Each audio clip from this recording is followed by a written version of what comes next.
I'm David Rovics, and I'm a singer-songwriter from Portland, Oregon, and I'm here at the Folklife Festival sitting on the sidewalk in front of the Seattle Repertory Theater where I'll be singing tonight along with various other artists like the Citizens Band and Chris Chandler and the Seattle Labor Chorus.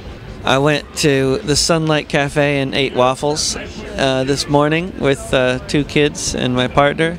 And then we came down here and somehow, I think, got to the festival by like 2 or so. Mostly watching this juggler nearby and playing in the fountain, doing things that little kids like to do, which so far has not included hearing any music in particular.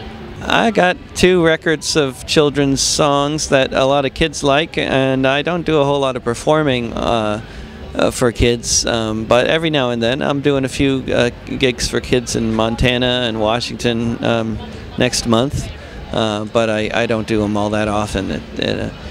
I think it's a more competitive field than the bizarre little left-wing political niche that I'm otherwise occupying. Oh, lots of different things. Bullying and pirates and having a cold and having lots of boogers and not falling into the toilet or falling into the toilet, and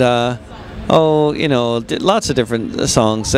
Songs about cats and dogs and flying around the world and traveling in space and different songs that 5, 6, 7-year-olds can really relate to. It's just about gathering together to take on the bullies. This playground is filled with bullies, and they're all so big and mean. But this playground was made for all of us, and we're gonna change this scene. Yeah, it's about overthrowing the bullies in the playground.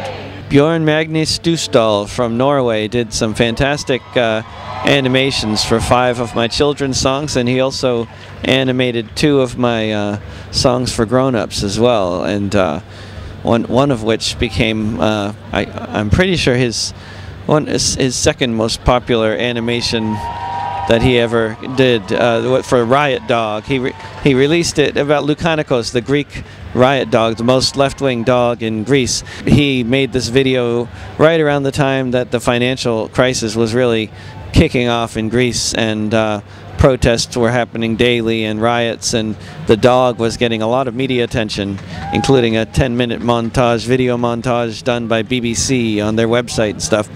So he came out with this video, and it was downloaded more than 70,000 times, mostly by Greeks, I suspect. Yeah, I'm very embarrassed to admit how much I keep track of the numbers, and it's probably every few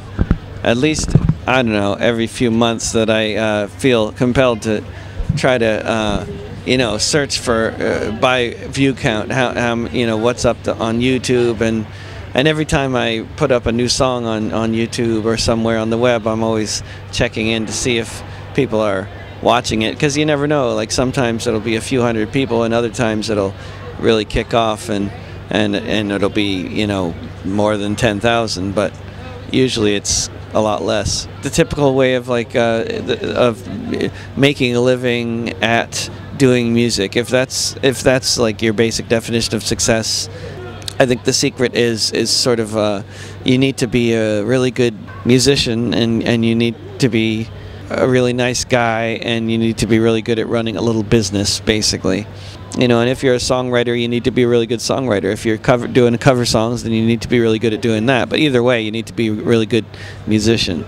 Yeah, the business person in me likes to make lists and look at numbers and try to figure out strategies for getting people to hear songs and stuff like that. I don't know why I like making lists, but I've been doing it for a long time. You got to embrace the sort of business aspect of it, the fact that you're running a business. You got to be good at answering your email and phone calls promptly and getting back to people and being clear and understood, and keeping track of your gigs and your interviews and being on time, being early, all that kind of stuff. Everywhere I go, the volunteers are the people organizing the gigs, so they're doing the overwhelming share of the work involved with me doing this for a living. I mean, most of the work is done by, collectively by the people who volunteer to organize the gigs, and I'd say as a performer, I'm doing a lot less work than